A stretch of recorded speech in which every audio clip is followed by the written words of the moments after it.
Bonjour et bienvenue du coup sur cette nouvelle visioconférence. Aujourd'hui, on est accompagné de Hugo, que vous devez peut-être pour certains déjà connaître. Et on va parler de sécurité informatique. Cette visioconférence est réalisée en partenariat avec Homme Transition et elle est financée par la conférence des financeurs de la prévention de la perte d'autonomie du département du Val d'Oise et par le CNSA. Donc merci à eux pour leur financement. On est donc ravis de vous retrouver aujourd'hui. Moi, comme d'habitude, je serai vraiment l'assistante presque de Hugo tout au long de la conférence. Je serai là pour l'aider si nécessaire, sur la partie technique notamment, et aussi faire un peu la modération des questions. S'il y a des questions qui concernent le sujet à l'instant T, on pourrait éventuellement se permettre de couper Hugo, si c'est voilà, fluide. Et si vous avez le moindre problème technique, n'hésitez pas à faire appel à moi via le chat. Je pourrais vous épauler, on trouvera toujours des solutions. Dans tous les cas, à la toute fin de la conférence, on consacrera quelques minutes à une session questions-réponses. On ouvrira les micros, les caméras pour ceux qui le souhaitent et on pourra échanger ensemble. C'est toujours quand même plus agréable.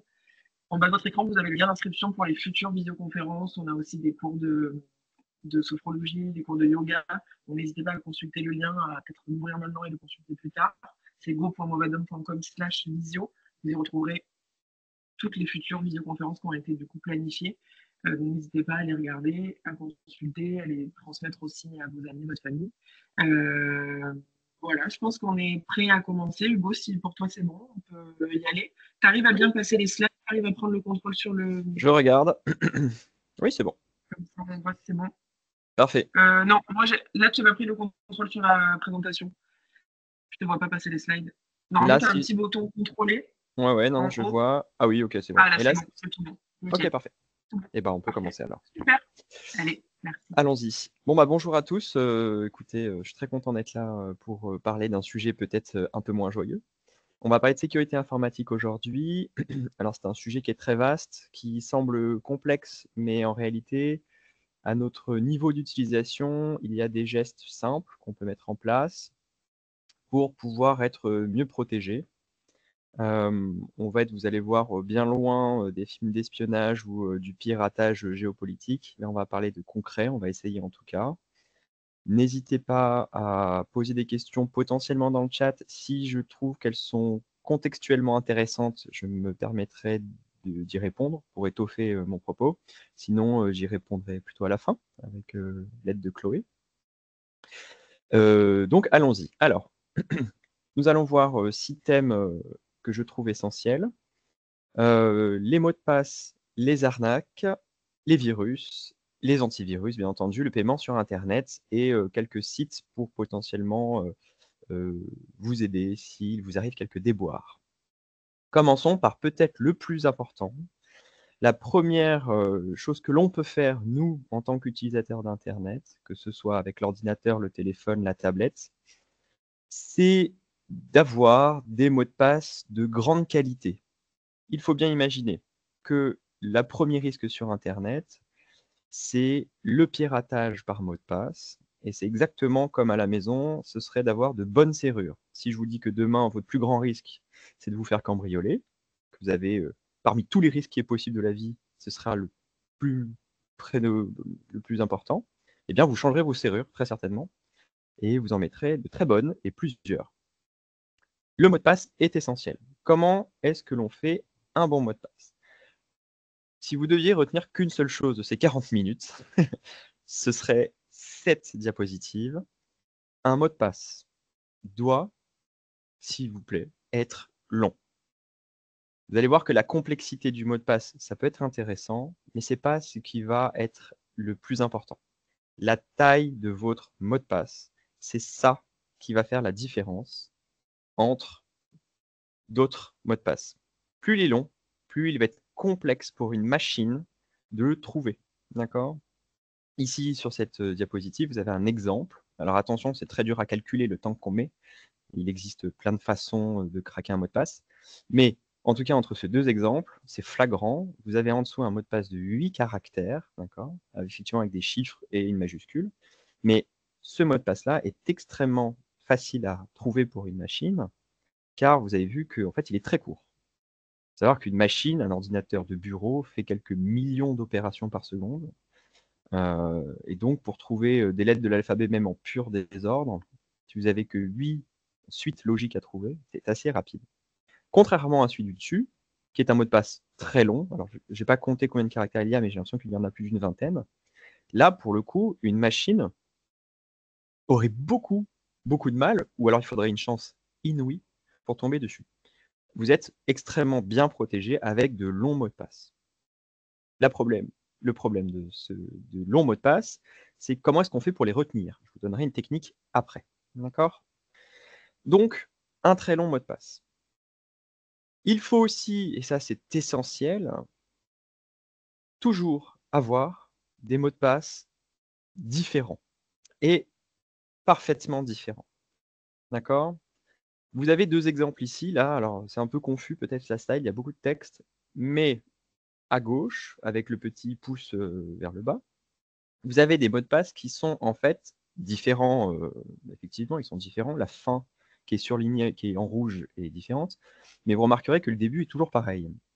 Eh bien, ça, ce n'est pas une bonne protection, car si jamais par hasard, ça peut arriver, votre mot de passe, un des mots de passe fuite dans la nature, par exemple là, le mot de passe de la SNCF, il fuite dans la nature, il s'est fait pas pirater sur votre ordinateur ou sur votre compte, mais il s'est fait pirater directement sur le site de la SNCF, ça arrive. Eh bien, les pirates informatiques qui auront récupéré ce mot de passe-là vont le mettre dans une sorte d'algorithme qui va faire des variations de ce mot de passe. Et en fait, l'algorithme va reprendre toutes les lettres du mot de passe piraté. Ils vont faire des variations pour essayer de trouver tous les autres mots de passe que vous avez. Et du coup, il va gagner un temps infini pour pouvoir trouver les autres mots de passe. Et ça, pour le coup, c'est très embêtant. Et du coup, il est essentiel d'avoir des mots de passe tous différents. D'accord? Imaginez-le un petit peu comme si vous aviez une porte d'entrée et vous avez, allez, une dizaine de serrures dessus. Si chaque serrure est à 90% la même que celle des autres, si quelqu'un se met à crocheter la première serrure, eh bien la deuxième, il va faire ah bah c'est quasiment pareil, donc ça va être beaucoup plus rapide. La troisième, la quatrième, elles sont quasiment toutes pareilles en réalité, et du coup on va beaucoup plus vite ouvrir la porte. Alors que si chaque serrure est différente, ça prendra beaucoup, beaucoup de temps à ouvrir la porte. Et bien c'est le même concept. Donc ça aussi, des mots de passe différents. Très important. Les principes des mots de passe. Ça, c'est un petit résumé un peu plus détaillé sur les mots de passe. Donc, vous avez vu que ce qui est en bleu, c'est ce que l'on vient de dire. Pensez vraiment à la taille d'un mot de passe. Vraiment, 15 caractères, c'est minimum pour créer un mot de passe de qualité. D'accord? Surtout avec l'arrivée des intelligences artificielles, donc des algorithmes bien plus puissants. C'est même de bon ton de dire 20 caractères maintenant. Bien entendu, ce qu'on vient de dire aussi, des mots de passe tous différents, si possible. Mais vous pouvez, comment dire, un peu jouer avec ça. Quand on parle de mots de passe tous différents et complexes, on va parler de sites qui sont essentiels à votre vie. Et tout ce qui est administratif, banque, je ne sais pas, les impôts, l'assurance retraite, Amélie Santé. Là, vous allez avoir besoin de mots de passe solides. Si ce sont des mots de passe pour aller sur un compte, je ne sais pas, Marmiton, d'un forum de miniaturisation de train, vous voyez des choses qui n'ont pas d'incidence sur votre vie de tous les jours important. Pour le coup, vous pouvez avoir des mots de passe différents et plus simples. Car si vous faites pirater, dans le fond, c'est beaucoup moins grave. Le premier mot de passe le plus important, celui que vous devriez connaître par cœur, alors attention, hein, je sais bien que la majorité des gens ne retiennent pas, et c'est tout à fait normal, c'est le mot de passe de votre boîte mail.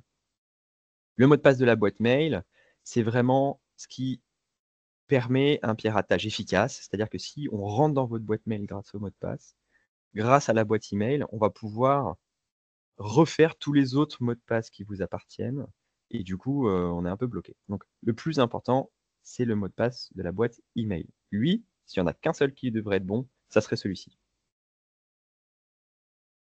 Bien entendu, dans un mot de passe, évitez de mettre des choses qui vous sont personnelles. Un très mauvais mot de passe serait un nom, un prénom avec une date de naissance. Car tout le monde fait ça, beaucoup de monde fait ça, c'est facile à retenir, c'est des choses qui nous concernent. Et il faut savoir que les algorithmes, donc les ordinateurs, vont privilégier des formes de mots de passe connues, donc nom, prénom, date de naissance. Très souvent, on fait tout ça, hein, on met plutôt des majuscules au début et de la ponctuation à la fin sur un mot de passe, parce que c'est des choses que l'on fait déjà en écrivant le français. Très souvent aussi, on va avoir des voyelles et des consonnes un peu au même endroit, parce qu'on a l'habitude d'écrire comme ça. Et donc tout ça, les machines le savent. Et donc c'est intéressant d'essayer de changer ces habitudes-là pour ne pas tomber dans une sorte de recette de cuisine, d'algorithme de piratage. On vous demande très souvent sur les sites internet d'avoir des caractères spéciaux dans les mots de passe, c'est-à-dire des arrobases, des points d'exclamation. On vous demande aussi des minuscules, des majuscules et des chiffres. Ça, c'est souvent une chose obligatoire. Alors, vous pouvez avoir des mots de passe extrêmement complexes qui ne veulent rien dire, mais sachez que ce n'est pas le plus important. La taille va vraiment être essentielle. Entre un mot de passe complexe, moyen, et un mot de passe simple mais très long, c'est le mot de passe simple très long qui gagne, largement. C'est un peu contre-intuitif, mais c'est la réalité mathématique des ordinateurs. On en parlera un petit peu après, plus tard dans le chapitre suivant. Effectivement, si le service que vous utilisez, que ce soit votre boîte mail La Poste, que ce soit, j'en sais rien, Amazon, que ce soit Amélie Santé, vous devriez activer la double authentification. On en parlera un peu plus en détail. C'est une sécurité qui vous protège bien plus que si vous n'en aviez pas. C'est un peu contraignant, ça nous fait perdre un peu de temps, mais ça double votre protection quasiment. Et c'est très compliqué pour un pirate de passer outre. Juste pour vous dire, le piratage de mots de passe, ou même les arnaques d'ailleurs, hein, le but, c'est pas de pirater 100% des gens qu'on essaye de pirater, c'est d'essayer de pirater les gens qui ont un mot de passe facile. Imaginez un cambrioleur qui rentre dans un immeuble, il peut essayer toutes les portes, mais en fait, il ne va cambrioler que la porte qui est la plus facile à ouvrir. Donc le but, c'est d'avoir un bon mot de passe, mais en fait surtout d'avoir un meilleur mot de passe que les autres. C'est un petit peu comme ça que ça fonctionne. Mettez-vous ça en tête, c'est vraiment important. Alors, tout ça, c'est bien joli. Comment est-ce que l'on fait pour créer des mots de passe longs et que l'on peut retenir? Alors, il y a deux méthodes. Il y en a même plusieurs, vous pouvez en inventer. Nous, dans l'association, on en propose deux à nos adhérents. La première méthode, qui est peut-être celle que je ne préfère pas, je préfère la deuxième pour tout vous avouer, parce que je la trouve plus facile.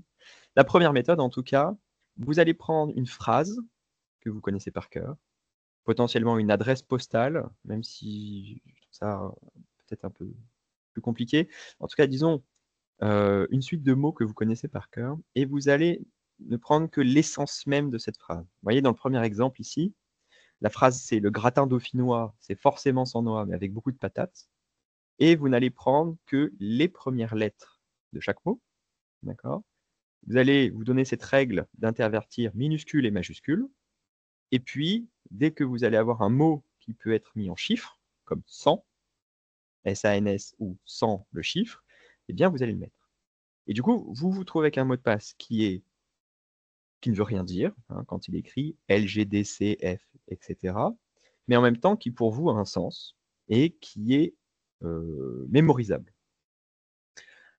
Malheureusement, avec cette technique, c'est pratique, mais vous n'allez pas pouvoir retenir énormément de mots de passe, à part si vous avez une excellente mémoire, contrairement à moi.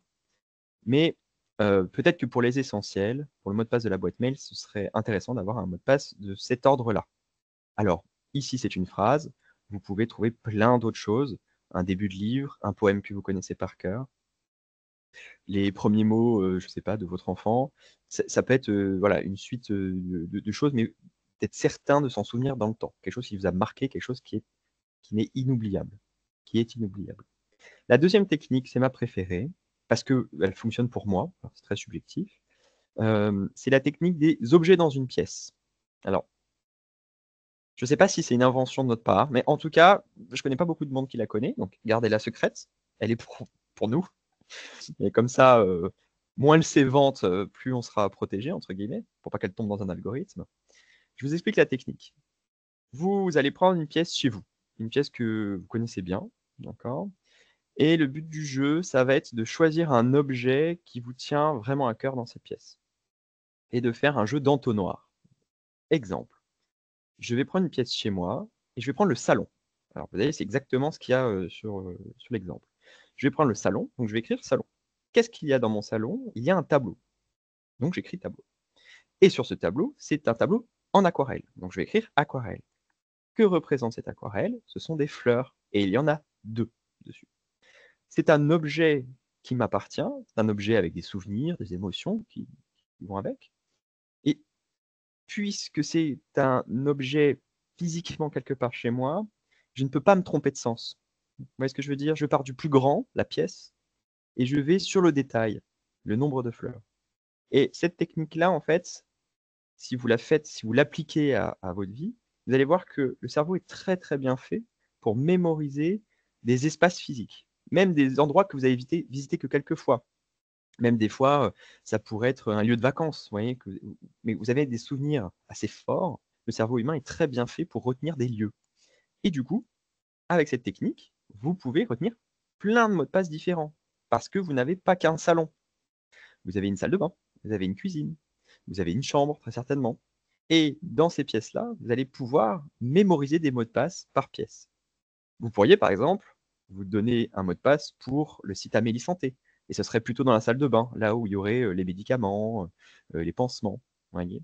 Et ça pourrait être du mémotechnique, en fait. Salle de bain, placard, blanc, médicaments. C'est un excellent mot de passe. Il est très long et très facile à retenir. C'est chez vous. Donc, cette technique-là, elle est intéressante car vous allez pouvoir créer plusieurs mots de passe où il n'y a pas vraiment besoin de les retenir en réalité parce que c'est déjà quelque chose d'existant chez vous. Donc, je vous laisserai essayer, vous allez voir, c'est assez intéressant. Vous pouvez trouver d'autres solutions, ça peut être un déplacement. Tous les matins, vous allez acheter une baguette de pain. C'est toujours le même trajet. Vous passez toujours devant un chêne, un poteau rouge et la pharmacie. C'est un excellent mot de passe. Vous avez vu, 3 mots à la suite, vous aurez plus de 20 caractères. Ça fonctionne très bien. Vous ne pourrez pas l'oublier, car vous le faites déjà tous les jours et c'est quelque chose qui est déjà existant.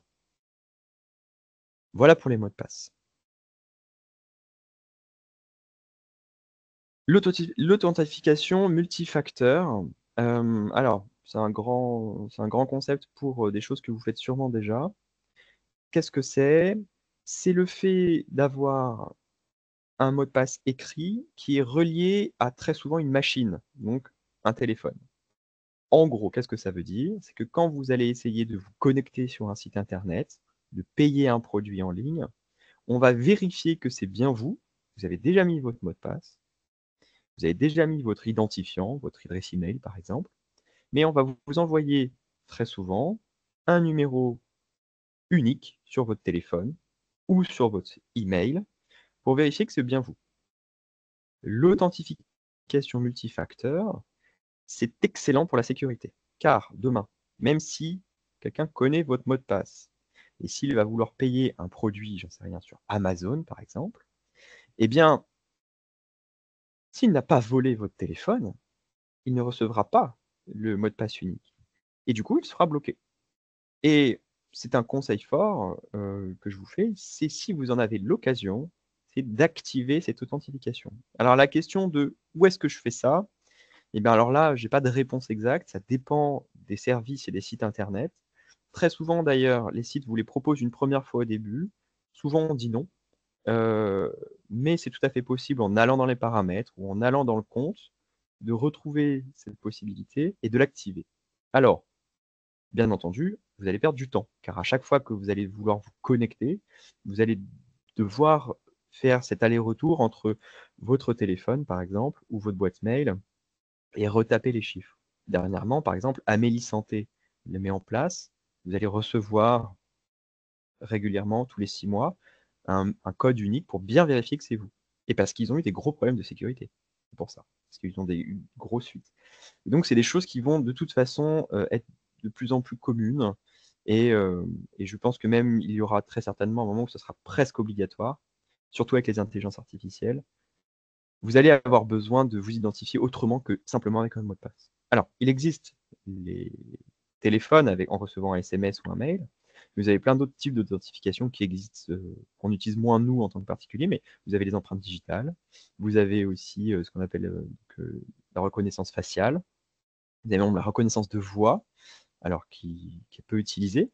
Vous avez plein de possibilités. Vous avez aussi, par exemple, pour tout ce qui est digital, vous avez donc l'empreinte digitale, mais vous avez aussi les vaisseaux sanguins dans le doigt.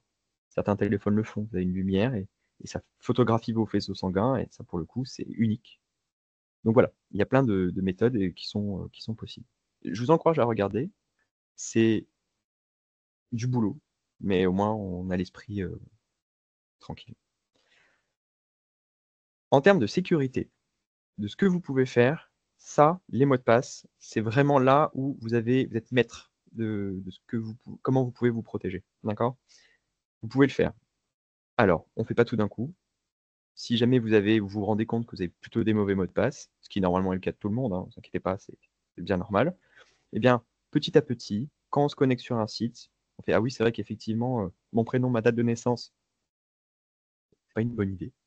Je vais changer le mot de passe». Vous allez aller dans les paramètres, changer le mot de passe. Je vous conseille fortement d'avoir un carnet à la maison dédié à ça, où vous y inscrirez vos mots de passe. L'intérêt, c'est que même si vous perdez la mémoire demain, ce carnet est toujours là heu, pour, voilà, pour pouvoir retrouver les mots de passe.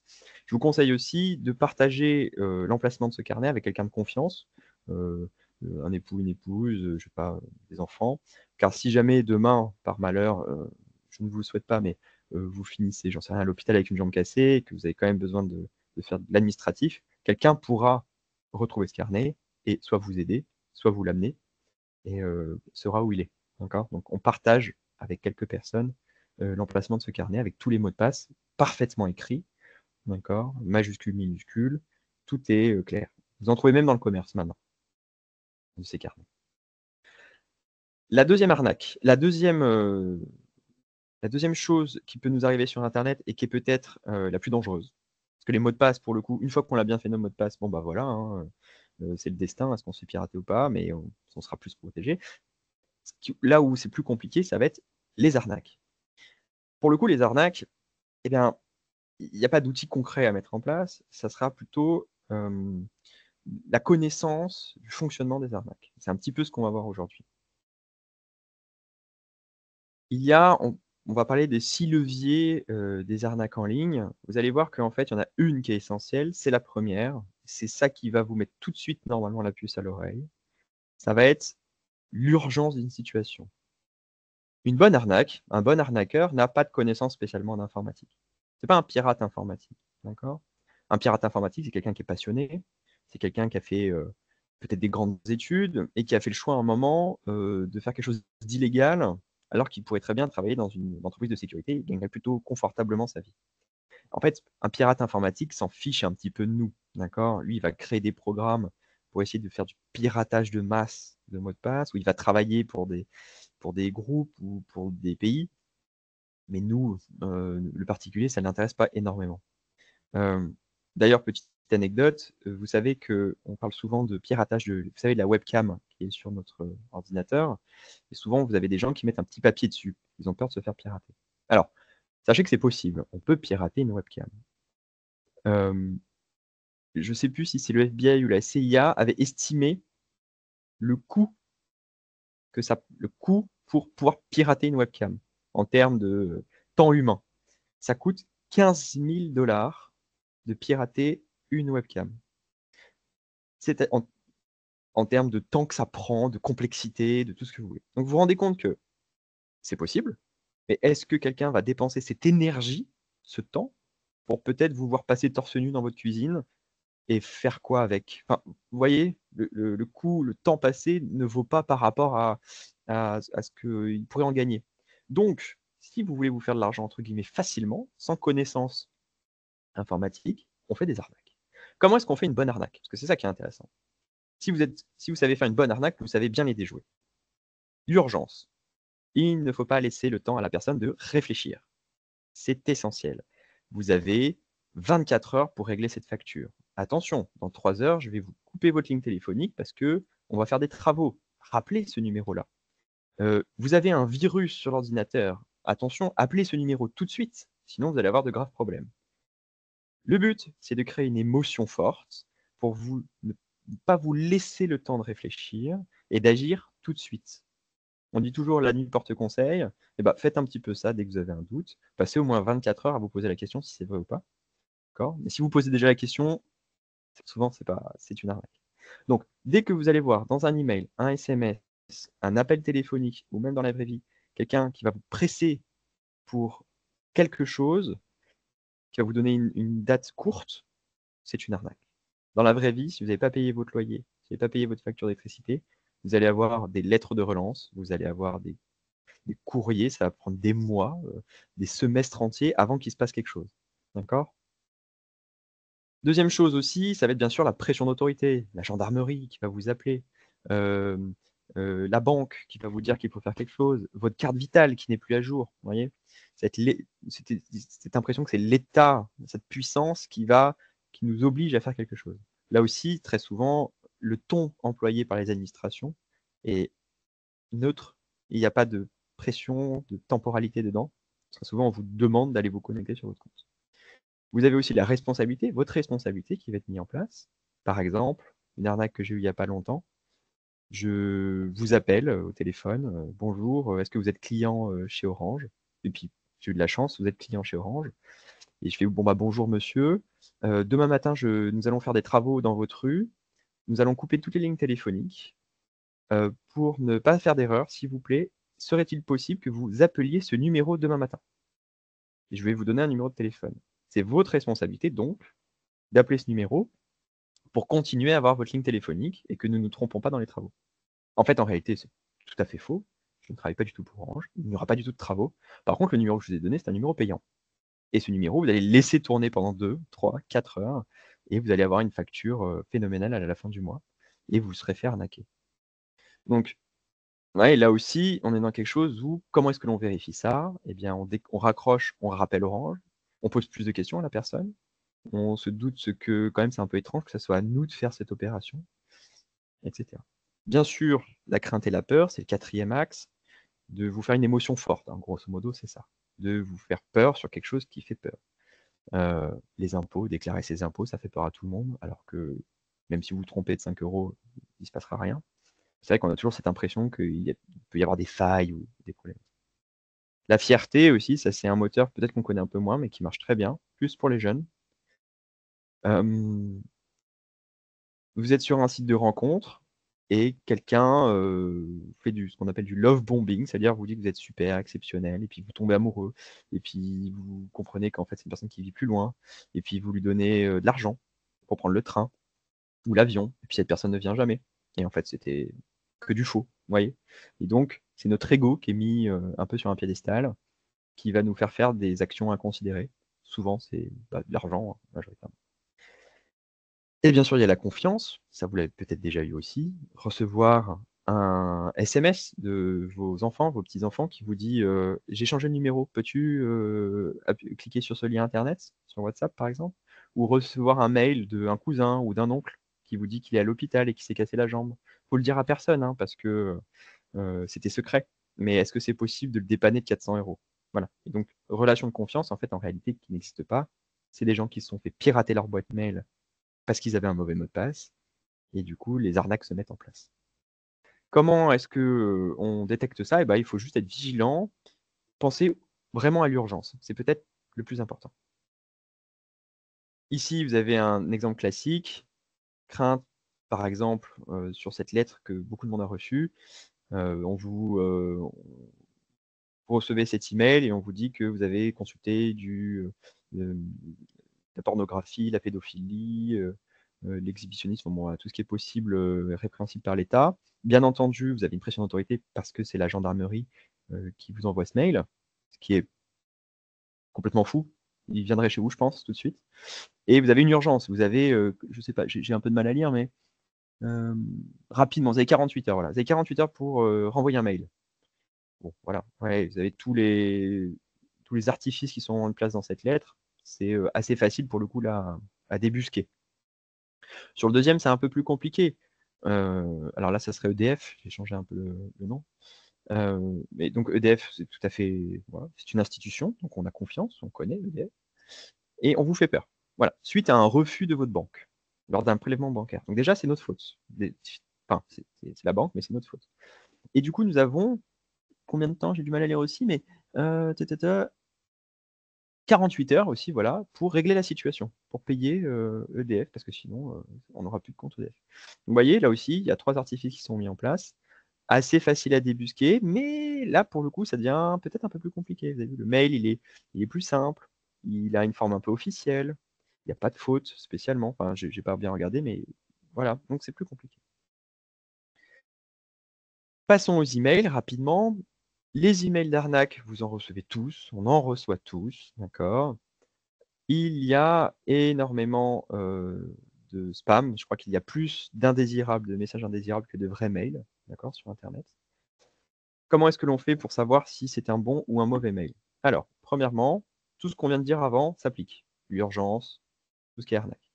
Si vous avez un doute, vous avez plusieurs outils, là pour le coup qui sont informatiques. Premièrement, vérifiez bien l'adresse d'expédition. D'accord? Si vous regardez là sur cet exemple, le mail d'expédition est incompréhensible et on a l'impression que c'est une machine qui l'a fait. Ce n'est pas une impression, c'est réellement une machine qui l'a fait. Deuxième chose, un mail peut être envoyé d'un site internet.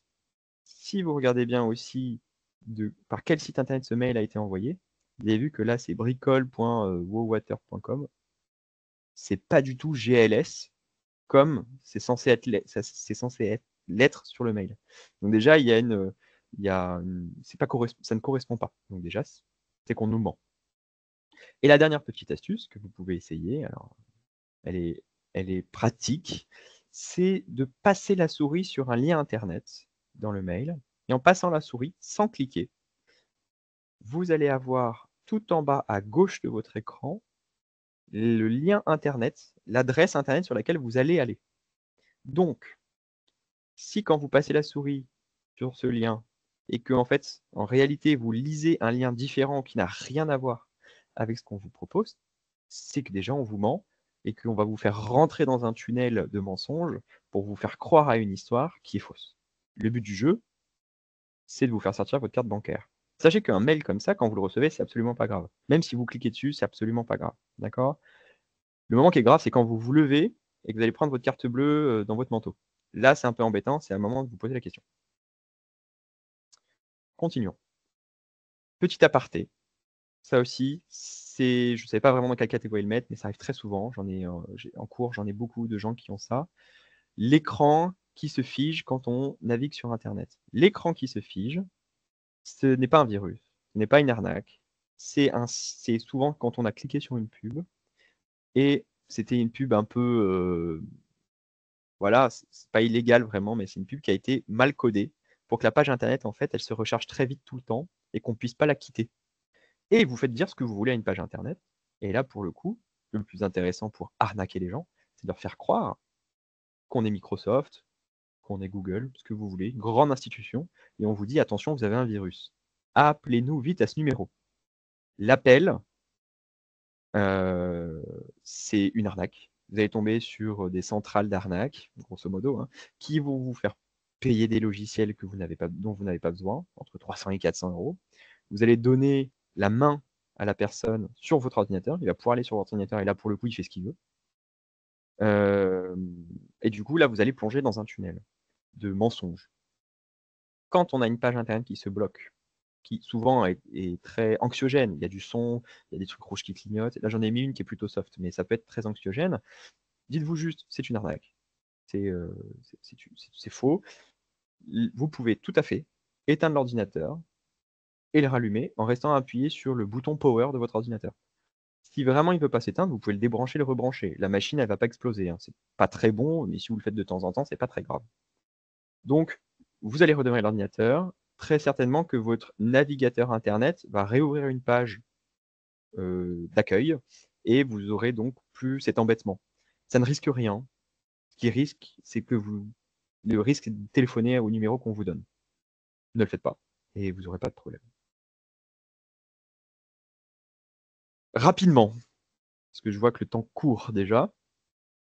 Rapidement, comment est-ce que l'on évite les virus?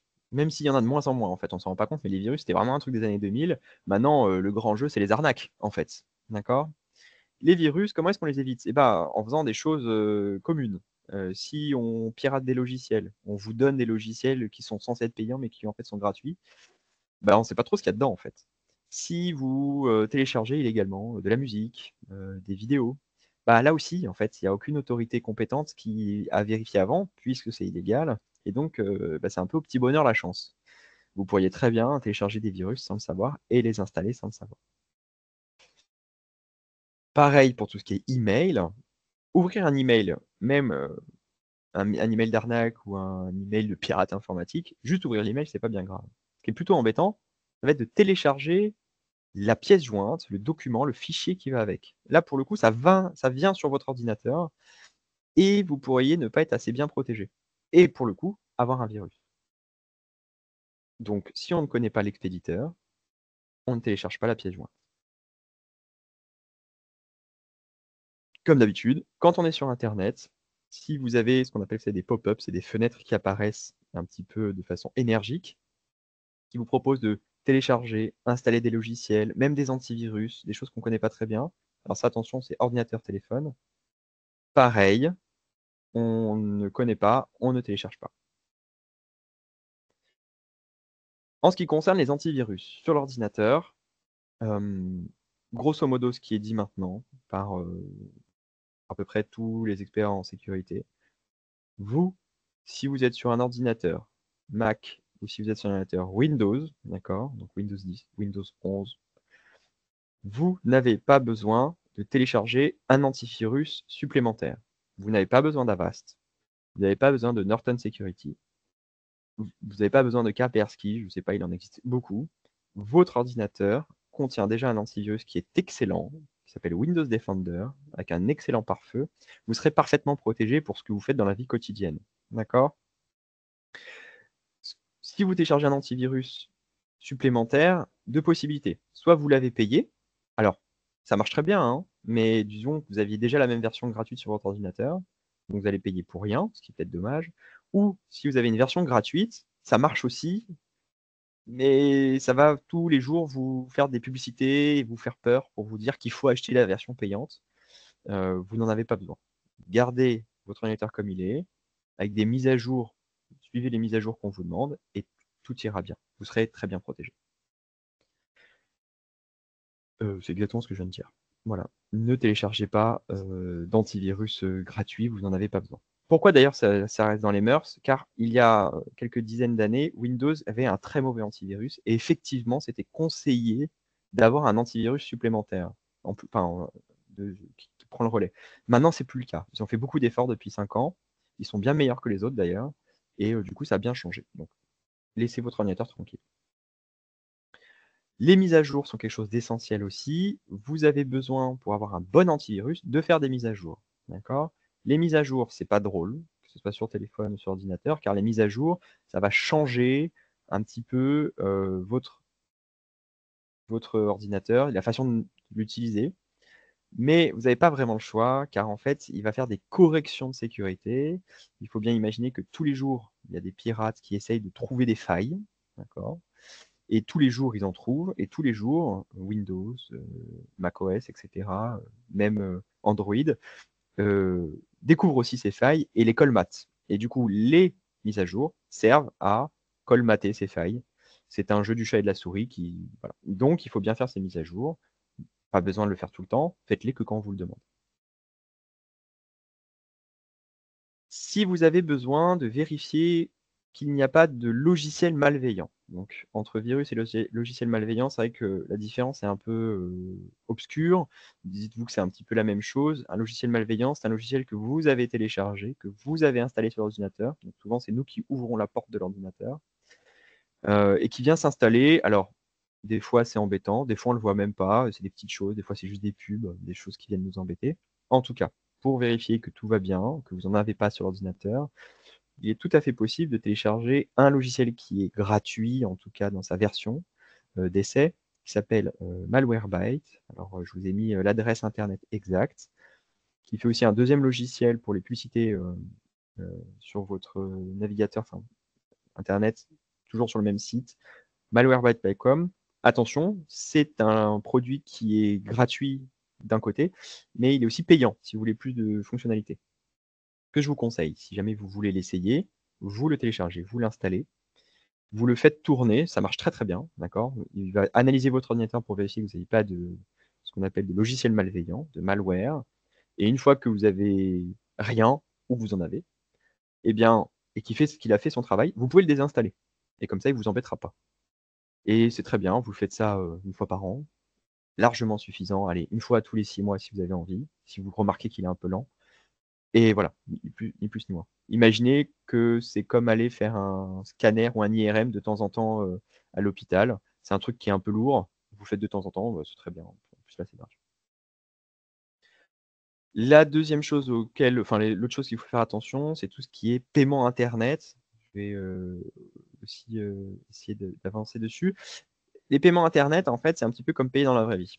C'est ça qui est un peu étrange, c'est qu'il n'y a pas vraiment d'outils, c'est plus comment dire, l'apprentissage empirique. Première chose à faire attention, c'est effectivement sur quel site on va payer un produit. Si vous payez sur www.lafnac.com, Boulanger, Darty, Amazon même, ce sont des sites qui sont faits pour vous vendre des choses, ce sont des sites qui vérifient leurs vendeurs, ce sont des sites qui sont sujets à la loi, hein, qui ont des garanties, etc. Grosso modo, vous pouvez y aller les yeux fermés, vous n'allez pas vous faire piquer de l'argent. D'accord?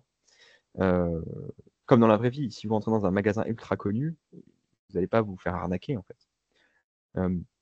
Donc, on fait attention au site sur lequel on va payer des choses. Si vous ne connaissez pas le site, eh bien, faites une recherche sur Google ou sur un autre moteur de recherche pour savoir si c'est un site qui semble être connu. Vous pouvez même taper le nom du site avec le mot arnaque à côté pour savoir si, en fait, effectivement, oui ou non, c'est une arnaque.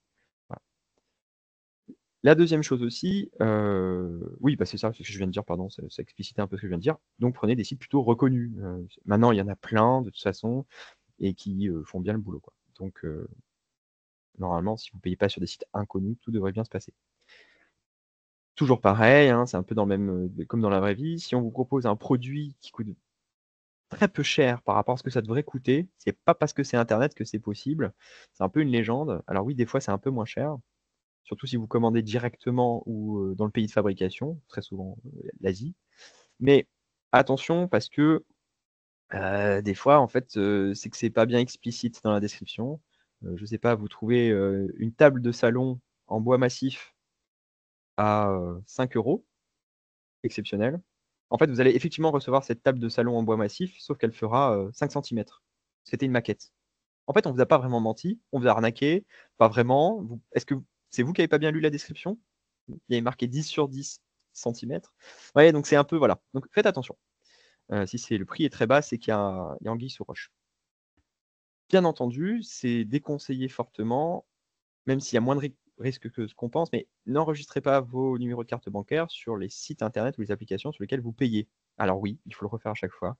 Oui, vous allez recevoir un message, un SMS de votre banque à chaque fois, mais c'est une sécurité essentielle, donc essayez de ne pas enregistrer vos numéros de carte bancaire. Il y a des sites internet qui le font automatiquement. Je crois que Amazon le fait, par exemple. Et il faut aller dans les paramètres du compte, bien spécifier que vous ne voulez pas. Enfin, des fois, c'est pas facile. Le fameux petit cadenas, vous savez, on parle très souvent du petit cadenas qui est en haut de votre navigateur quand vous allez sur un site. Et on dit très souvent que ce petit cadenas, ça veut dire sécurisé. Alors, en fait, oui et non. Partez du principe que non, pas du tout. Ça ne veut pas du tout dire que ce site est bienveillant. Ça ne veut pas du tout dire que le site avec le petit cadenas est sécurisé. Absolument pas. La police d'Internet n'existe pas, d'accord? Le petit cadenas, il veut uniquement dire que tout ce que vous allez transmettre de votre ordinateur au site internet, ce qui va passer dans le réseau internet va être crypté. Ça veut dire qu'on ne pourra pas voir ce qu'il y a. Par contre, attention, le site qui reçoit l'information, au numéro de carte bancaire par exemple, verra cette information. Mais grosso modo, ce qu'il faut vous dire, c'est que le transport de l'information va être protégé. Alors, oui, le petit cadenas est essentiel quand on paie sur internet, car vous ne voulez pas qu'il y ait un pirate informatique qui se mette sur le réseau, pile au milieu du câble, et qui vous pique les informations. Le petit cadenas vous sert à vous protéger de ça. Par contre, si vous payez sur un site internet qui est un site d'arnaque, même s'il a le petit cadenas, ça ne changera rien. Vous serez fait arnaquer et on vous piquera vos codes de carte bleue. Parce que oui, le transfert de votre compte, de votre carte bleue sur le réseau est invisible. Par contre, quand il va arriver sur le site d'arnaque, bah, ils l'auront en clair et vous serez trop tard. Donc le petit cadenas est essentiel pour payer, mais ça ne vous protège pas de tout, loin de là. Petit conseil de la vie de tous les jours aussi, si vous avez une carte bleue, comme à peu près, j'imagine, 99% de la population, j'en sais rien, il est de bon ton de cacher, vous savez, ce qu'on appelle le cryptogramme, donc les 3 petits chiffres qui sont derrière votre carte bleue, avec une petite gommette. Ça va vous éviter quelques ennuis, surtout quand vous êtes en voyage à l'étranger, où le commerçant prend votre carte bleue pour payer avec son TPE, vous savez, c'est le terminal de paiement, et va pouvoir faire une photo ou prendre une vidéo ou même le retenir, tous les codes de votre carte bleue pour pouvoir après payer sur Internet. Donc ça aussi, ça évite quelques embêtements. Faites-le. Normalement, on est censé l'effacer même sur certaines cartes bleues, mais en tout cas, une petite gommette en papier, un petit bout de scotch noir, ça vous empêche pas de tirer de l'argent, ça vous empêche pas de payer et ça vous protège un peu plus. On arrive sur la fin. Les sites ressources, les sites où si vous arrive des bricoles, eh ben, vous allez pouvoir aller déclarer des choses. Vous avez le site Thésée qui est le site fait pour déclarer des escroqueries. D'accord? Alors même si c'est des escroqueries où vous n'êtes pas tombé dedans, si vous avez un peu de temps, vous pouvez déclarer des escroqueries dessus. C'est intéressant parce que c'est un service d'État quand même qui va pouvoir essayer de travailler sur ce sujet, collecter des informations et potentiellement même faire des actions pour pouvoir les arrêter. Donc c'est un site intéressant. Vous pourriez en avoir besoin.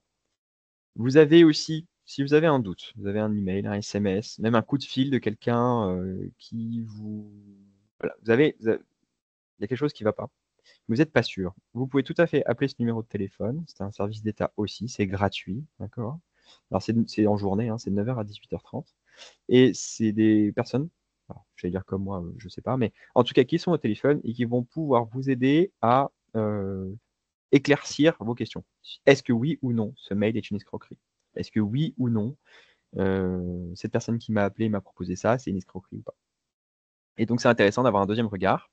N'hésitez pas à appeler, très sincèrement, c'est un super service. Peu de monde le connaît, c'est un peu dommage. Donc il faut pas hésiter. Si vous recevez beaucoup de spam sur votre boîte mail et que vous en avez marre, ça ne sera pas du tout une solution, mais ça pourrait aider plus de gens que vous le pensez. Vous avez un site qui s'appelle Signal Spam, qui est entre privé et public, qui peut, vous pouvez, en fait, qui vont référencer toutes les adresses email qui envoient beaucoup de spam et vont essayer de travailler à les bloquer. Donc voilà, si vous avez un peu de temps aussi, c'est possible de le faire. Il ne faut pas hésiter. C'est un peu, voilà, c'est pour tout le monde. Faites-le de temps en temps, vous allez voir, c'est pas spécialement marrant à faire, mais ça peut être très pratique pour tout le monde. Et le petit dernier aussi, là, c'est peut-être le moins drôle. Si vous avez si vous êtes fait pirater, si vous êtes fait voler sur Internet directement de votre compte bancaire, ça arrive à plus de monde qu'on le pense. Par exemple, en France, on estime à 3 millions le vol directement sur le compte bancaire euh, par an. Du coup, 3 millions, c'est beaucoup. Alors, c'est pas 3 millions de personnes uniques, hein, c'est 3 millions d'opérations. Donc, c'est un peu différent. C'est-à-dire que, en général, quand vos mots de passe de carte bancaire fuitent, donc il se passe quelque chose, en fait, pour tout vous avouer, très souvent, c'est le cercle familial. Souvent, c'est les enfants, les cousins, les gens qui habitent à la maison. Mais si jamais ça arrive, que vous êtes tout seul, vous avez confiance aux gens avec qui vous êtes autour, eh bien, vérifiez de temps en temps votre compte bancaire. Tous les 2 à 3 fois, toutes les semaines, je dirais. Vérifiez les petites sommes, parce que souvent au début, c'est des petites sommes qui sont soutirées pour vérifier que la personne ne regarde pas justement son compte bancaire. Donc vérifiez les petites sommes, et très généralement, les sommes vont vite augmenter. C'est souvent des chiffres ronds, parce que souvent c'est des transferts d'argent, mais c'est pas tout le temps le cas. Si jamais vous voyez que ça arrive, bien sûr, première chose à faire, c'est d'appeler votre banque et de bloquer votre compte bancaire. Vous pouvez prendre rendez-vous avec vos conseillers bancaires aussi pour voir ce qu'ils peuvent faire. Sachez que toutes les banques ont l'obligation de vous rembourser, si vous déclarez bien sûr vos vols, à une hauteur de 3 ou 5 000 euros, je ne sais plus exactement, ça dépend de votre contrat de carte bancaire. Mais vous êtes protégé en tout cas par votre banque. Et dans tous les cas, il faudra faire cette déclaration sur l'outil Perceval, qui est sur le service public. L'outil Perceval, c'est spécifiquement fait pour ça. Vous allez devoir déclarer toutes les opérations frauduleuses en fait, qui ont été faites sur votre compte. Et c'est d'ailleurs un papier que vous allez devoir donner à votre banque pour vous faire rembourser très souvent. Donc voilà, c'est bon à connaître aussi, mais j'espère que votre banquier vous donnera cette information si ça vous arrive. Et voilà, c'est fini. Il y a beaucoup de choses à dire, Merci mais Hugo. voilà. Oui, il y a beaucoup de choses à dire, c'est dense. Ouais, je suis désolé. Très J'essaie dense de. comme sujet. Bah non, non, mais c'était déjà dur de condenser et de parler du principal, mais Ah oui, non, c'est, c'est sûr. je pense qu'on pourra en parler pendant des jours entiers. Il y a beaucoup de choses à dire. Peut-être. Et puis plein d'arnaques différentes aussi. Je pense Ah qu'on oui, en non, a c'est sûr. tous été victimes, donc ouais. Donc merci Hugo. Je vais clôturer la conférence et après on pourra éventuellement ouvrir les micros et les caméras comme on s'est dit au tout début. Donc à l'écran, comme d'habitude, vous avez le questionnaire de satisfaction qui nous permettra du coup à nous, à nos partenaires, à nos financeurs de bien cerner si vous avez été content de ce qui s'est dit aujourd'hui, du contenu, mais comme du contenu et de la forme et aussi de savoir si vous avez des idées, des recommandations de futures vidéoconférences, de thématiques aussi qui pourraient vous intéresser. On est évidemment toujours preneur de nouvelles idées et l'idée c'est aussi que ça vous fasse plaisir et que ça vous plaise. Donc n'hésitez pas en gros à cliquer sur le lien, je vous le mets également dans le chat et à nous faire part de vos idées. Voilà. À l'écran, vous avez également du coup les liens vers la chaîne Movadom YouTube euh, qui vous permettra du coup de regarder en replay cette visioconférence, mais également les précédentes. Donc une thématique que vous avez ratée, vous êtes arrivé en cours de route, vous souhaitez la partager à quelqu'un de votre famille ou de votre entourage, vous pouvez du coup retrouver l'intégralité de la conférence en replay sur YouTube. Donc c'est très pratique. Pareil, vous avez du coup le petit lien chaîne de point Movadom. Vous cliquez sur Movadom et vous retrouverez l'intégralité des replays. Et sur votre droite, vous avez le livre audio et le podcast. Ça déménage, du coup, réalisé par Gwenoline Cotrez et Isabelle Palassin. Donc, vous l'avez sur deux formats différents. Pareil, n'hésitez pas à le consulter, c'est hyper intéressant et ça traite du coup du déménagement des seniors. Donc, que ce soit en tant qu'aidant ou parce que ça vous arrive aussi, vous êtes dans cette situation actuellement, n'hésitez pas à le consulter, vous pouvez y trouver plein de ressources. Comme d'habitude et comme je vous l'ai dit, l'inscription c'est go.movadom.com/visio pour vous inscrire aux futures conférences et aux futurs cours de sophrologie et de yoga. Si vous avez la moindre question, contact@movadom.com et je remercie à nouveau le CNSA, la conférence des financeurs de la prévention de la perte d'autonomie du département du Val d'Oise pour leur financement. Merci à tous d'avoir été présents aujourd'hui.